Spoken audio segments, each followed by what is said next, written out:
Okay, so I've decided I'd like to start recording some football box breaks from the 1990s.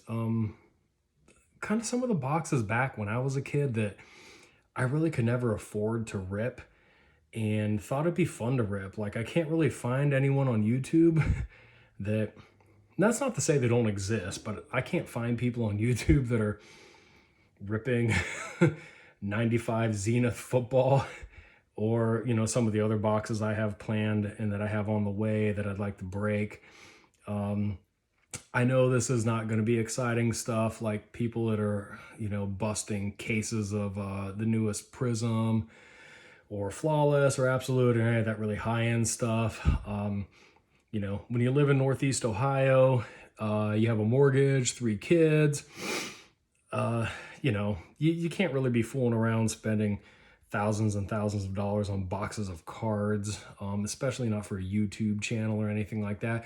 So this is purely like, for fun, nostalgia, right? Like, back when I was growing up in 1995, I was 11 years old, and I can remember, and we got the Jerry Rice Zenith Z team, and I'm sure my lighting setup and everything sucks, and you really, it does not do this card justice, but I can never forget when I used to go to the Dover flea market in central Ohio every Saturday, and whatever the new cards were, there was a dealer there that would always like kind of rip a box and put, basically all the cool cards that he got from that box on display. And I'll never forget seeing that Jerry Rice Z Team card and thinking, wow, that is the most incredible football card I'd ever seen when I was 11 years old.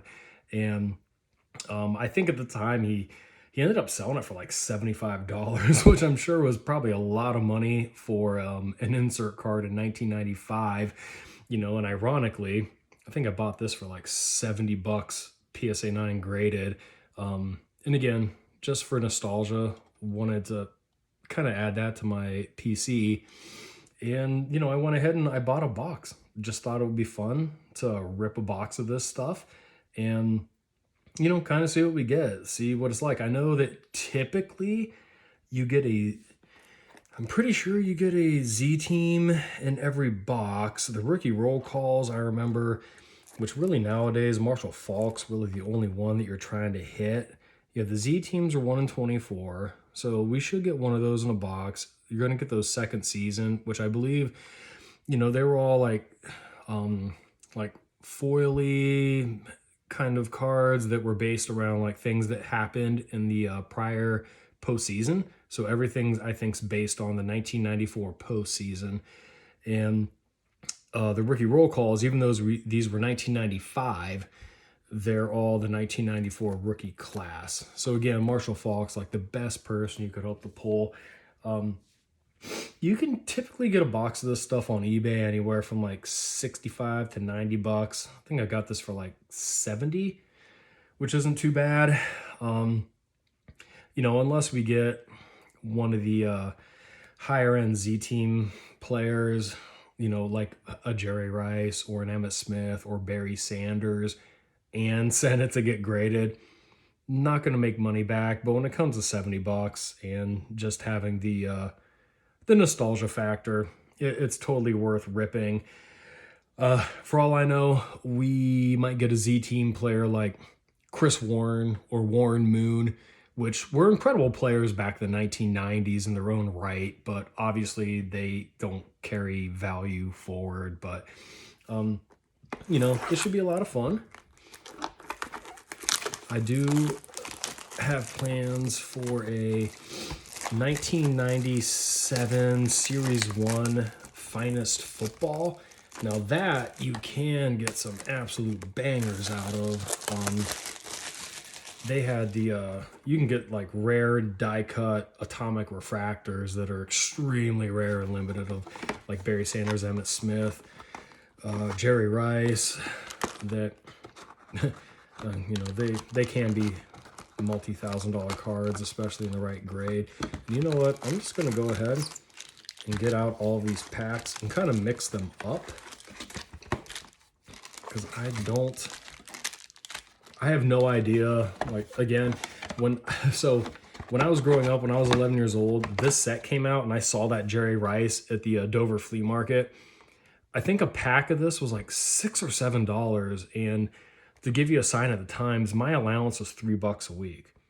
So I never ripped packs of this because I simply couldn't afford it.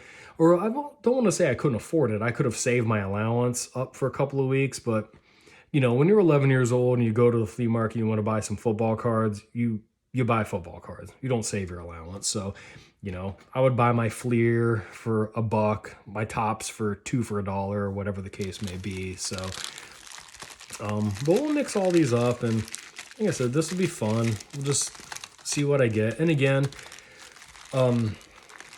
this is just all for the people like me. I mean, that pack looks dented. It's all good. Just to kind of, see what we end up getting. I'll kind of set these over to the side in a couple of stacks.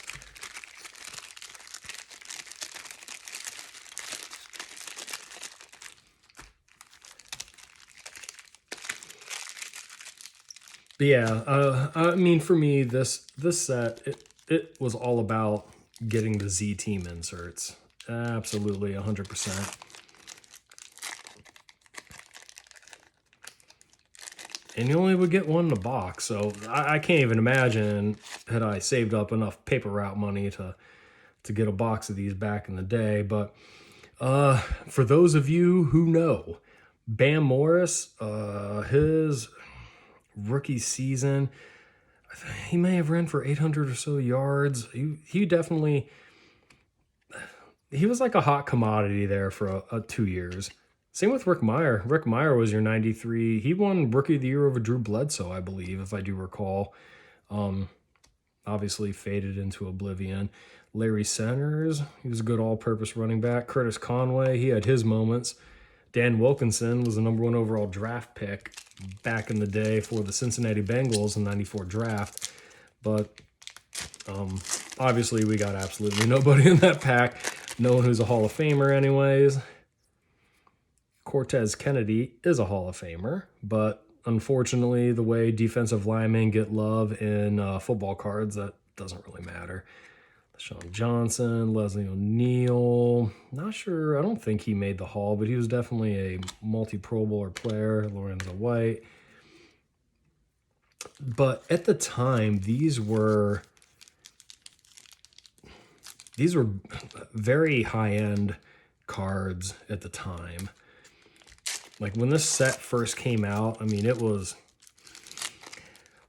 feel like it rivaled the 1994 Finest Football, only it had a little bit more pizzazz because of the Z Team and the rookie roll call inserts. Obviously, they didn't have refractor parallels or anything of that nature.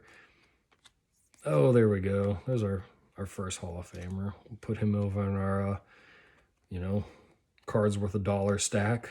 And then, Alvin Harper. If you were a 90s kid and you liked the Dallas Cowboys whatsoever, you know.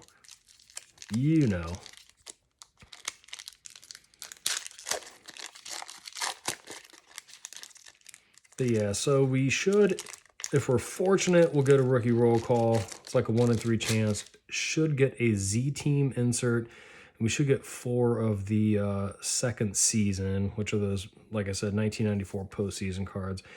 Marcus Allen, we'll put him. Andre Reed, some legit Hall of Famers. Chris Warren, Glenn Foley. He had a moment in the sun way back when. I mean, I'm talking like a few weeks for the New York Jets. I feel like somewhere there's probably some kind of highlight of Chris Berman on one of the NFL Sunday recaps with him and Tom Jackson where they're talking about a game where Glenn Foley like balled out.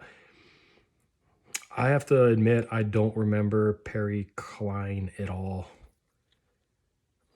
Now, we all know Sterling Sharp. Again, if you're into your 90s football, Desmond Howard, who probably had an argument to be named the MVP of, the Super Bowl played, the 1995 regular season Super Bowl, the one that was played in 1996, that Favre won MVP in that game. They beat the think they beat the New England Patriots 35-21 in that one, but Desmond Howard kind of had like the game-breaking kick return touchdown in that game.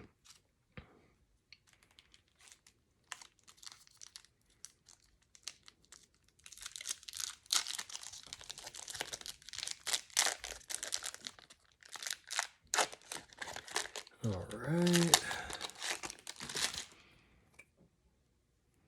Timmy Brown, got a Hall of Famer there. Vincent Bribsby, good role player for the Patriots back in the 90s. Chris Penn, sorry, buddy, don't remember you. Jackie Harris, I remember you from a Sports Illustrated tape, VHS tape, if that doesn't date me. NFL's Thunder and Lightning, hardest hits. And he was in there, because he was physical, but pretty much because he talked trash. That was like the only claim to fame for him. And of course, we know Dan Marino, probably greatest quarterback to never capture a Super Bowl championship.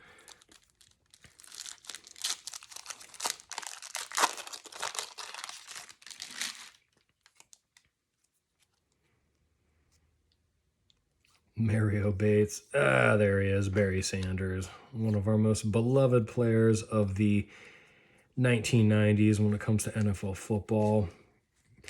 Garrison Hurst, he's an interesting player. I don't remember how high he was picked in the draft by the Arizona Cardinals in 1993. It's the same year that Jerome Bettis was drafted. I believe he had a pretty devastating knee injury early in his career with the Cardinals. Ultimately got shipped off to San Francisco, and he's, I think, salvaged a couple 1,000-yard seasons in his career. And of course, he had that one week 1 overtime 96-yard touchdown walk-off play that he'll probably always be remembered for the people that do remember him, I should say. Junior Seau, rest in peace, buddy.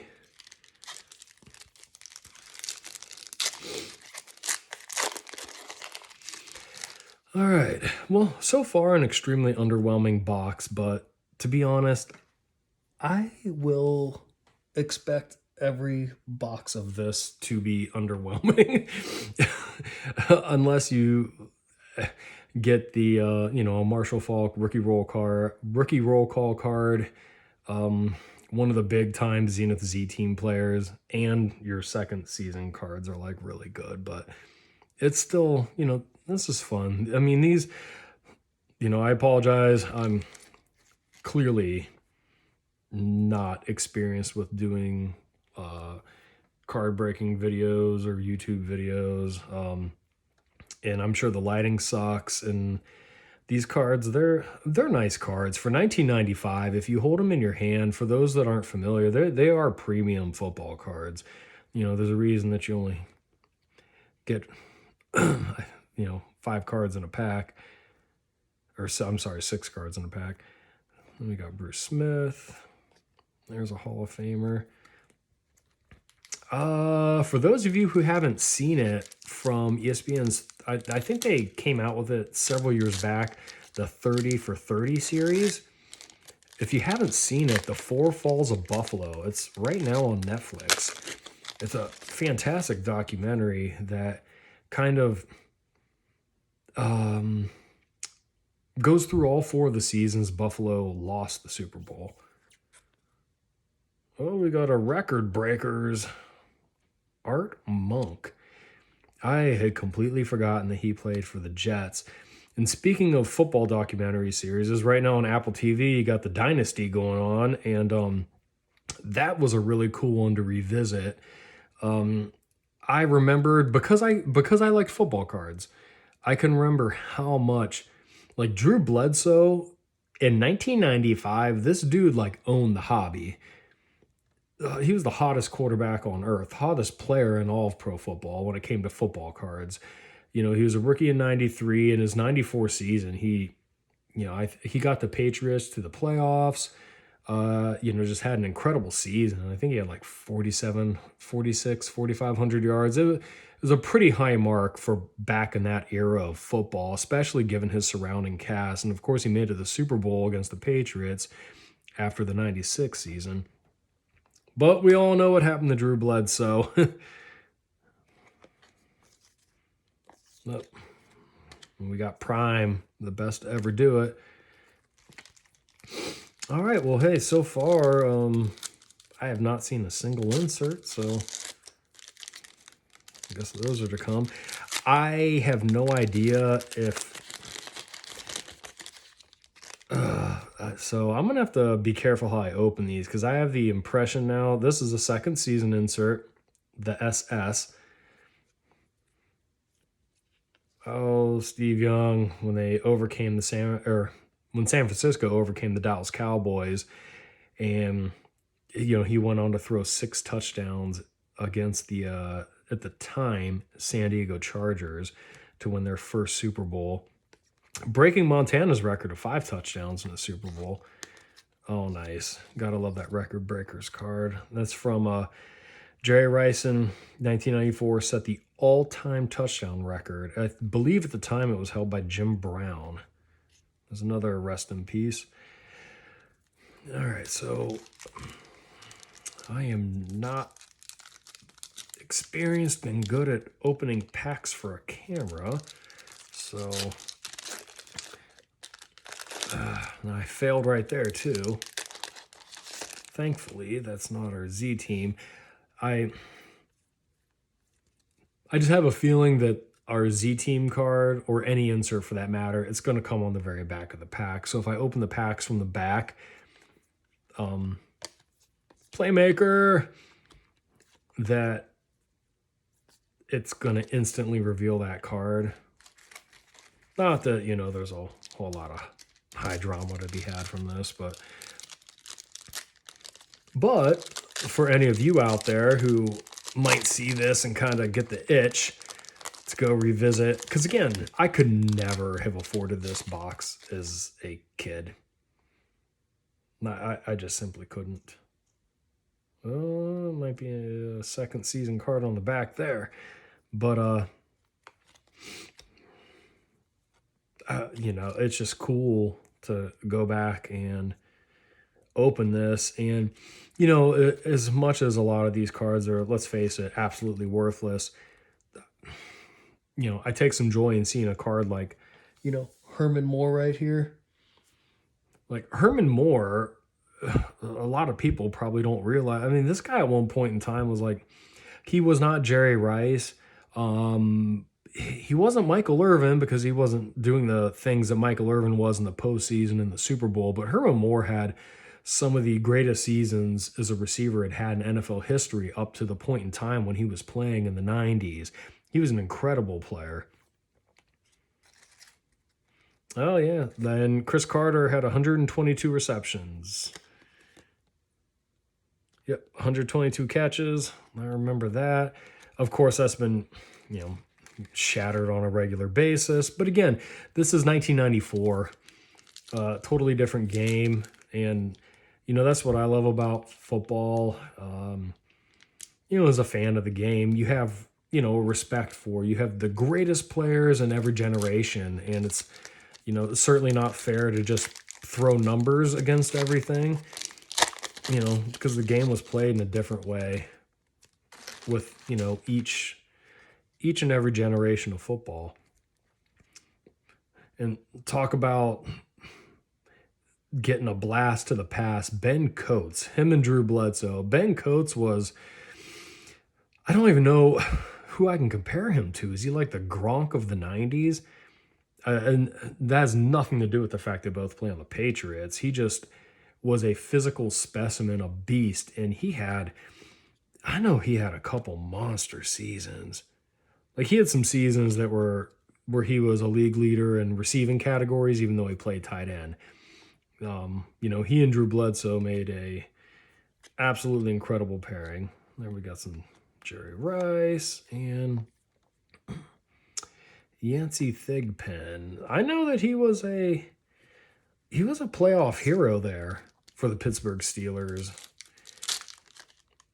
Oh, open from the back. It's too late to go back now. Thankfully, that is not our Z team card. Oh, we got John Elway. Andre Bad Moon Rising. Of course, he was an an incredible player for the Atlanta Falcons, and then kind of had some troubles. I remember he signed with the Cleveland Browns when they were kind of hyped. Of course I remember Cleveland Browns when they were hyped to be possible Super Bowl contenders the year that they ended up, Monarch Modell moved them away. We got Jim Kelly, Neil O'Donnell, who threw 2 interceptions directly to, trying to think of his name. Was it Brown? Cowboys DB that then, because he caught 2 passes thrown right to him, signed a monster contract with the Raiders and never did anything else after the Super Bowl where the Cowboys and Steelers played each other. That was the 1995 regular season.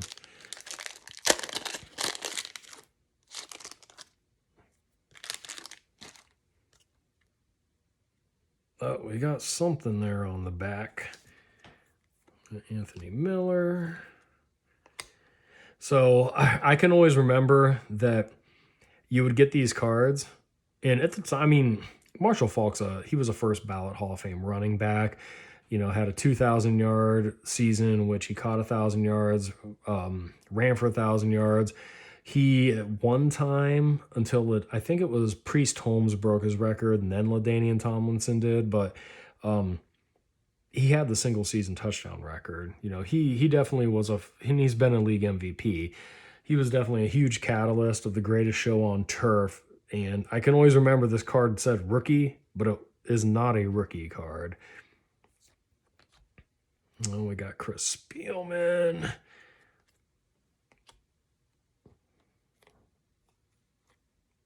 Oh, and we've got Natron Means, who, again, this is the second season cards in this set, all based off of the 1994 NFL playoffs.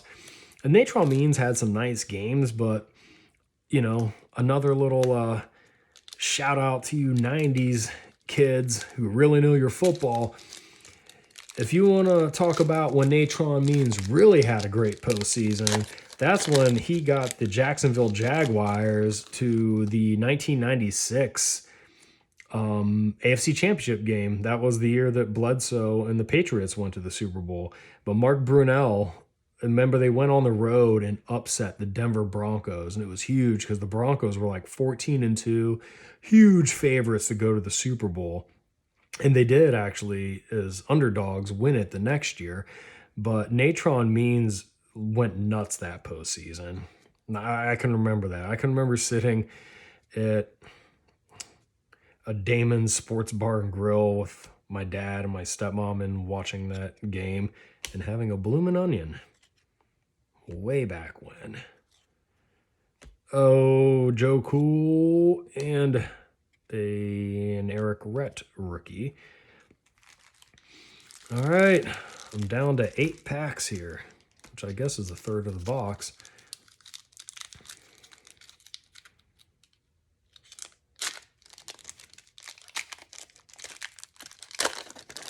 Now the Z Team set, it's 18 cards, so it's a pretty lengthy checklist. So if you open any one of these and you are really hoping for one particular guy, it's not. And we don't got a Z Team in this one. It's not an easy pull. So when I sit here and I say I'd love a Jerry Rice or Steve Forever Young, an Emmitt Smith or a Barry Sanders, yeah, I would love that, but that's 3 guys with an 18 card checklist. It's like, that's a 1 in 6 chance I'd get a player I'm really hoping for. Any one of them is going to be cool, but I have to be completely honest. Like, I think there might be Eric Rhett. There might be a couple of, I'm pretty sure there's a couple of guys in that set that are just yeesh. Like, really disappointing, Oh, Willie McGinnis. I was just watching the Dynasty series. We'll put you in that stack. It's not even a real rookie card, but what the heck. Okay. So I think we're still looking for one second season card. Here, we'll take a look real quick. There's 1, 2, 3. Yeah, we're looking for one of those and our Z team. And if we're lucky, a rookie roll call. But like I said, those are a 1 in 72 pack hit, which I can't even imagine back in the day opening this stuff or how expensive it was. All right. Yeah, I know. I keep peeking to see if the Z team card's there because I'd like to kind of almost like to set it aside and let that be like the last card I look at here. And you could tell there's a little card stuck a little bit. Speaking of natron means, gosh, David Klingler.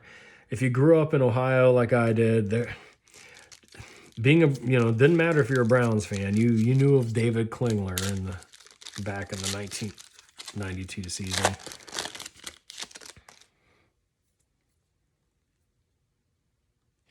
Okay. Well, the Imshmel brothers. Milburn, Rod Woodson, you're a Hall of Famer. We'll throw you in that stack. Chris, all I do is catch touchdowns. Carter.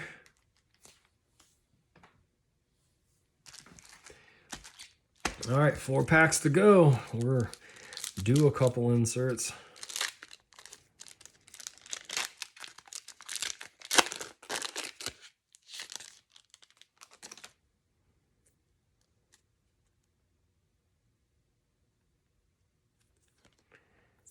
All right, Warren Moon, Hall of Famer. I'll put you in that stack. Eric Metcalf. Again, if you grew up a Browns fan, you know all about Eric Metcalf. When you play Tecmo Bowl, you enjoyed returning kicks and punts with that guy. All right, 3 to go. Should get 2 inserts.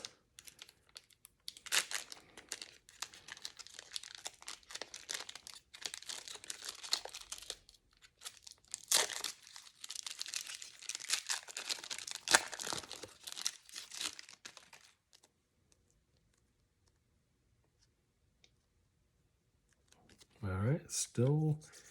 Oh, we got Troy Aikman, Thurman Thomas. I'm very curious. I don't know how many cards are in the base set.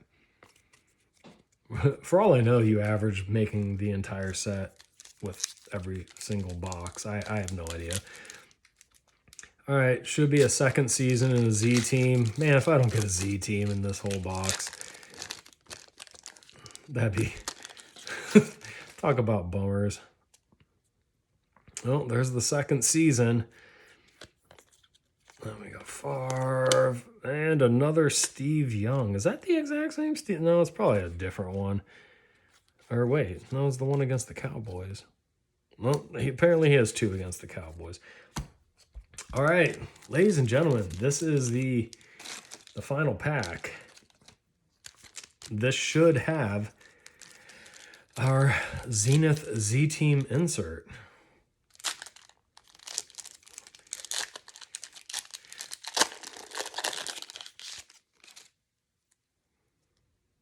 Oh, and it does. You can...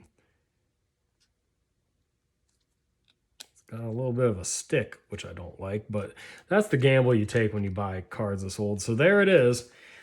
That could be anybody. So let's see who we got. Terry Kirby. Got another Seau. Ooh, Reggie White, the Minister of Defense. And... oh, I don't know. Oh, it's San Francisco. Oh, boo. Ricky Waters. Not a Hall of Fame player. Not really.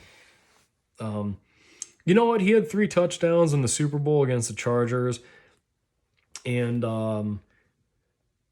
man, that...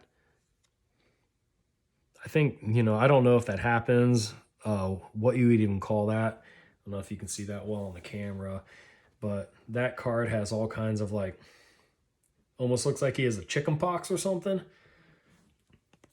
And like these weird rusty spots. I have seen this before when I've looked at cards on eBay. Because naturally, I have an attraction to this set, a lot of nostalgic love for it. And when I've gone to look at buying these on the secondary market, which I still only own this one right here, this Jerry Rice, I've noticed that these cards can have, see hopefully, I cannot tell if I'm showing this well enough, but you see how it looks like he's like pockmarked everywhere. And I've seen Jerry Rice's like that too. I've seen Emmitt Smith's like that. And which is, why I wanted to opt for like a nice graded version, because I didn't want one that, and it still even looks like he's got some of that going on there. So I imagine that's something that's probably common with these cards over time. Kind of like, if some of you are familiar with the, a lot of the old refractor cards, they call it greening. I could see where it's called greening. Some do look kind of green, but they just look discolored, or like the colors draining out of the player. But that might be something that's going on with these Z team cards. But I just remember trying to find a Jerry Rice that didn't have like that stuff going on. So, well, thanks for bearing with me. It took to the last pack, which I thought was kind of cool until it was Ricky Walters, which again, no knock on, as Chris Byrne will call him, Ricky Running Walters from back in the day. He was a very dynamic player, great two-way player. Definitely, he had some nice seasons with the Niners. Like I said, he had 3 total touchdowns in their Super Bowl victory. And he went to the Philadelphia Eagles and served as he was a Pro Bowl workhouse running back. He had, I think he had a 1,400-yard season, some 1,300-yard seasons. He has 10,000 rushing yards. So, for whatever that's worth, there's only so many guys in the history of the NFL that have run for 10,000 yards. But when it comes to opening a box of these, you are wanting someone better than this to be your Z team hit. So, well, until I rip into my 97 Topps Finest football, and I also picked up a box of 96 Action Packed. That was the first year where they made the squared, like the Action Pack football set actually had like sharp corners instead of rounded ones. And they had the studs inserts for all y'all that remember that, where they had players that had who wore diamond earrings. They put cards that actually had diamonds in their ears. I'm going to be ripping that too. So definitely check those out if that's interesting to you and you don't mind me rambling about just random 90s football cards and football stats and all that good 90s football nostalgia stuff. Appreciate y'all. Talk to you later.